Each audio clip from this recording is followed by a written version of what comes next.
Baru manfaat penelitiannya yaitu ada satu, membantu perusahaan logistik dalam meningkatkan efisiensi penyimpanan barang melalui pemantauan yang akurat dan real time.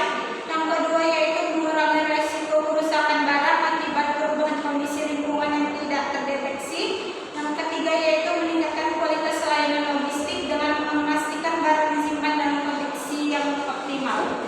Baru masuk ke bab 2 yaitu landasan keluarnya. Yang pertama ada Internet of Things atau IoT. IoT adalah konsep di mana perangkat fisik terhubung ke internet untuk saling berbagi data dan informasi secara real time pada era digital yang terus berkembang.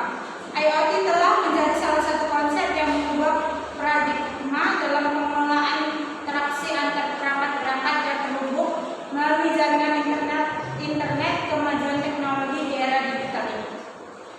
Baru ada komponen IoT. Di sini komponen utama untuk mengukur parameter lingkungan yaitu DHT11